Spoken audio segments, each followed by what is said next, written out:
Hello दोस्तों, कैसे हैं आप लोग। मैं उम्मीद करता हूं कि आप लोग अच्छा ही होंगे।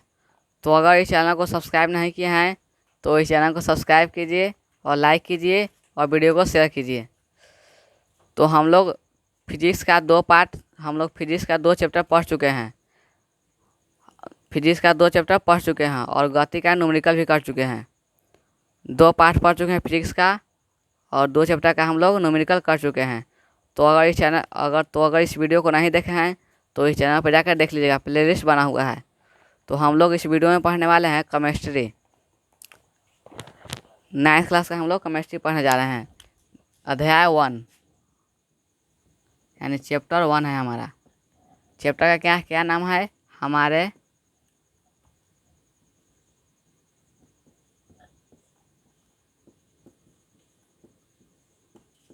हमारे परिवेश के पदार्थ। क्या नाम है? हमारे परिवेश के पदार्थ। तो देखिए, हम लोग 9th क्लास का केमिस्ट्री पढ़ने जा रहे हैं, जिस चैप्टर 1 का नाम है हमारे परिवेश के पदार्थ। देखिए, परिवेश का मतलब क्या होता है? परिवेश का मतलब होता है चारों तरफ।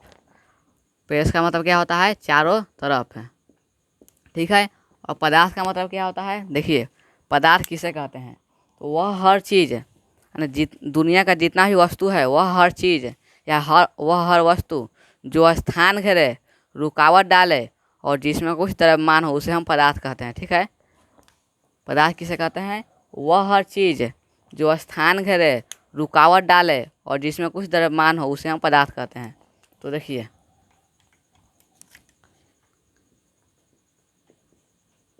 पदार्थ किसे कहते हैं? वह हर चीज़ जो स्थान घेरे,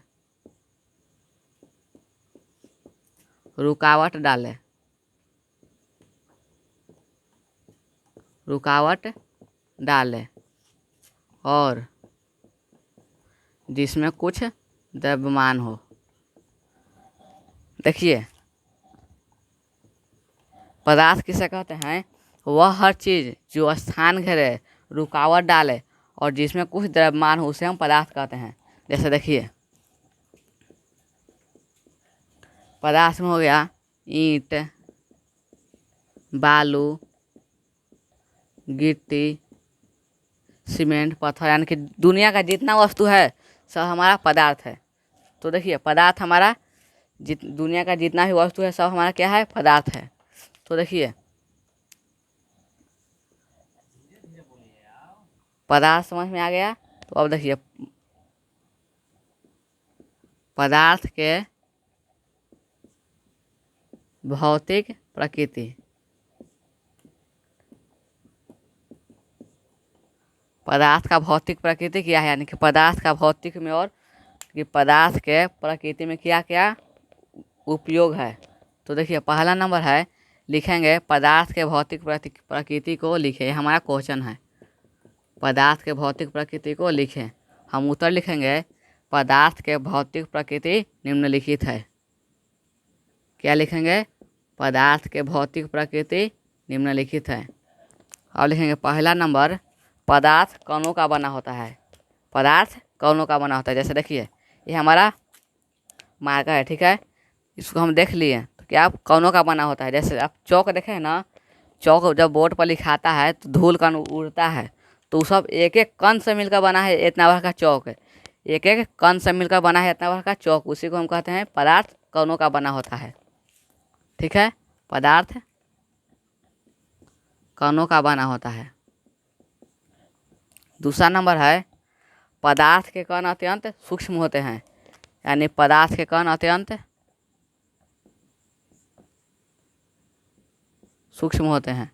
यानी पदार्थ के कण हमको दिखाई नहीं देते हैं, ये इतने सूक्ष्म होते हैं कि हम इनको माइक्रोस्कोप की सहायता से देख सकते हैं।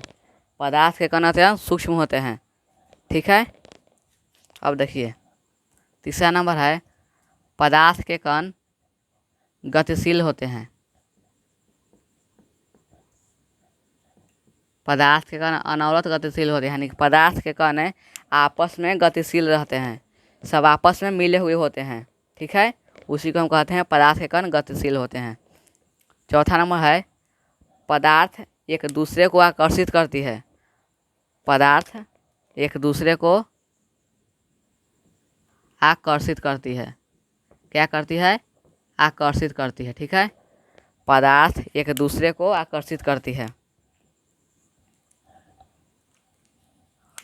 इसका स्क्रीनशॉट लीजिए।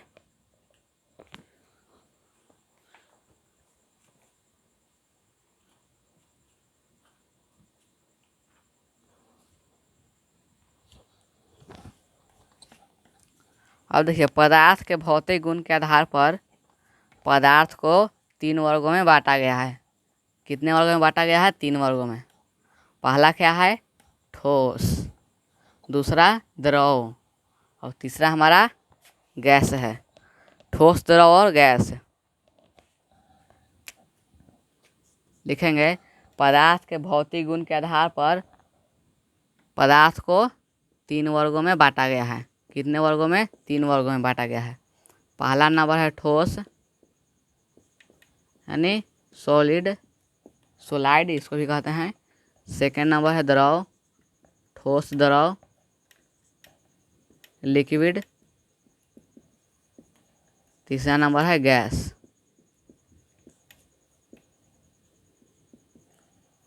ठोस, द्रव और गैस। तो देखिए, ठोस किसे कहते हैं?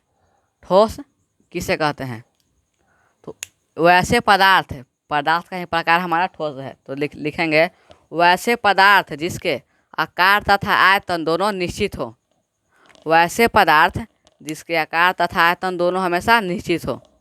तो देखिए, जिसके आकार तथा आयतन हमेशा निश्चित हो, तो ठोस हो गया, ईंट हो गया, ईंट, गिट्टी, पत्थर, ईटीसी। जिसके आकार और आयतन दोनों हमेशा निश्चित हो, यानी कि आकार जितना है उतना ही हमारा आयतन होना चाहिए। इसी को हम कहते हैं ठोस। अब द्रव में हो गया, देखिए, पहला नंबर है ठोस, यानी वैसे पदार्थ जिसके आकार तथा आयतन,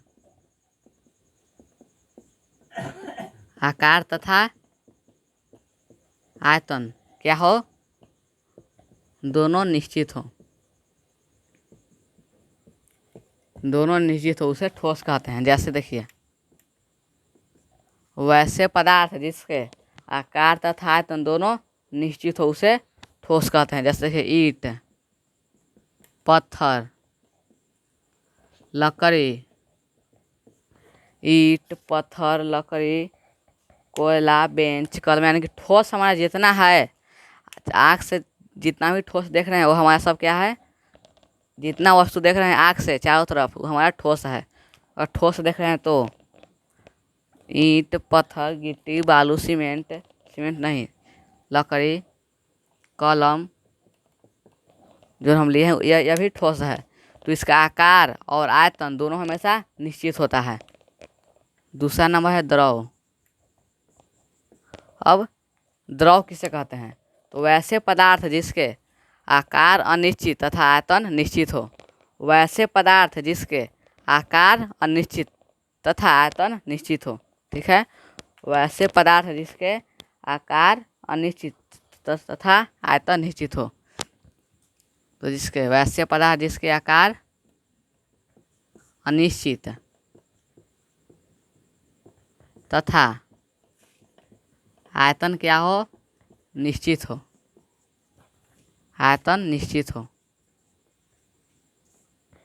उसे हम द्रव कहते हैं। देखिए, जैसे पानी हो गया, दूध हो गया, आप लोग फ्रूटी पिए होंगे, कोको कोला पिए होंगे, ये सब क्या है? हमारा द्रव है।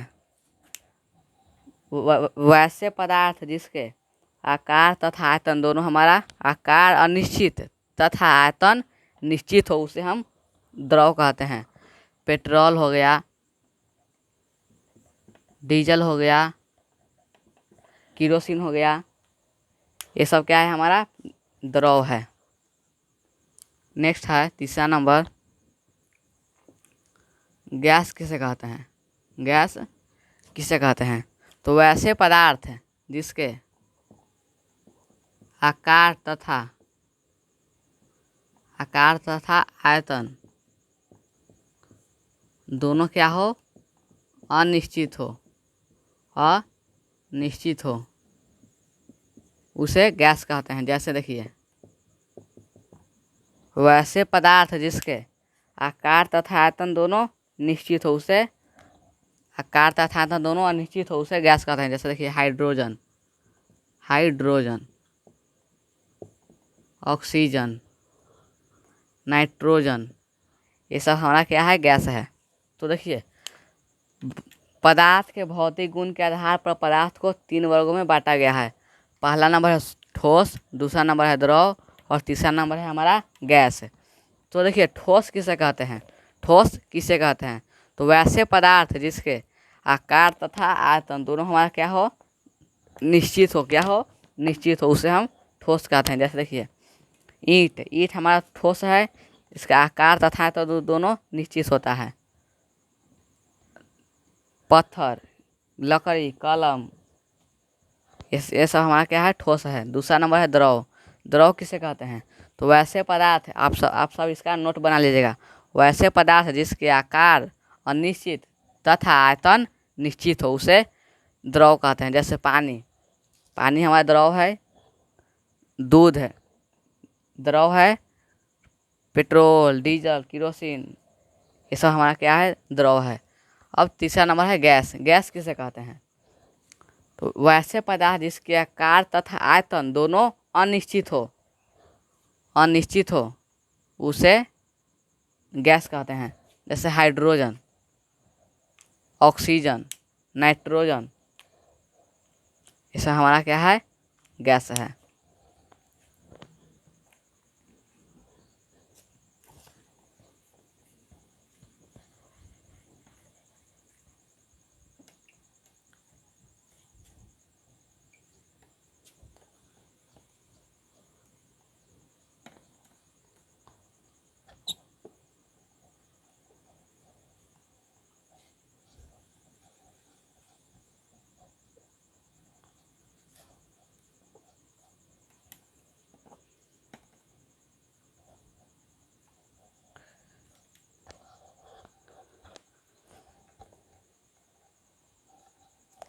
अब देखिए, ठोस के सामान्य गुण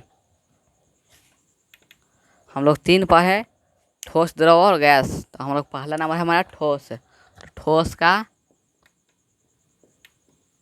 सामान्य गुण, ठोस का क्या क्या गुण है। तो देखिए, पहला नंबर, देखिए क्वेश्चन आएगा, ठोस का सामान्य गुण को लिखे।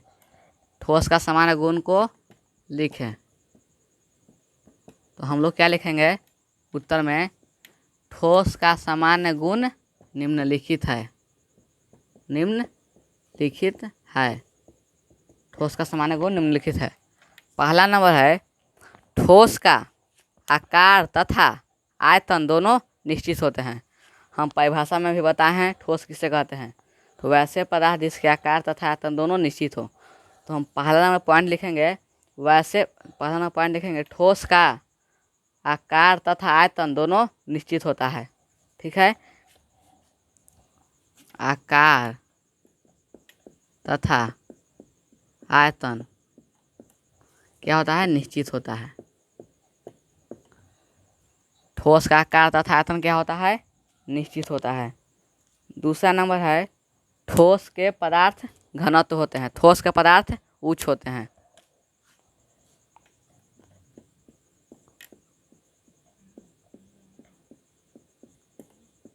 ठोस के पदार्थ उच्च होते हैं।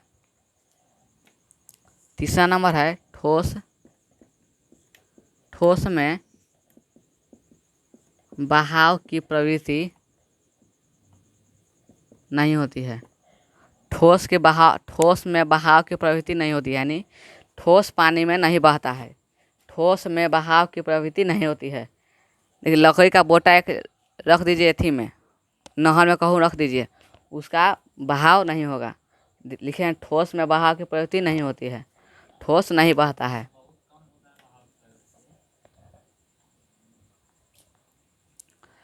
चौथा नंबर है, ठोस ठोस पदार्थ कठोर होते हैं। ठोस पदार्थ क्या होते हैं? कठोर होते हैं। जैसे कि हमारा मार्कर ठोस है, अगर ये कठोर नहीं होता इसको जैसे मन तैसे आकार में ढाल सकते थे, लेकिन कुछ नहीं हो रहा है, तो हमारा ठोस पदार्थ क्या होता है? कठोर होता है। ठोस पदार्थ कठोर होता है। हमारा ठोस का सामान्य गुण हो गया। ठोस का आकार तथा आयतन दोनों निश्चित होते हैं। ठोस का द्रव्यमानांक तथा क्वथनांक उच्च होते हैं।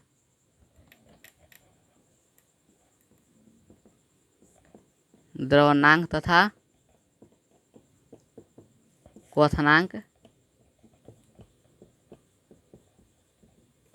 उच्च होते हैं।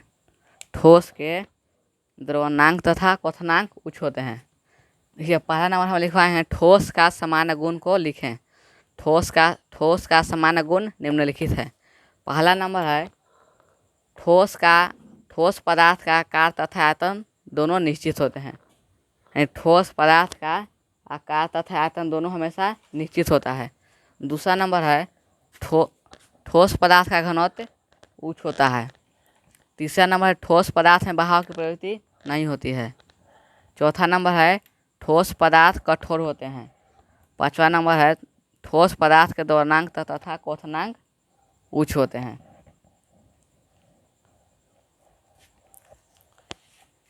तो अगर इस चैनल को सब्सक्राइब नहीं किए हैं तो इस चैनल को सब्सक्राइब कीजिए और लाइक कीजिए और वीडियो को शेयर कीजिए। Thank you. ओके।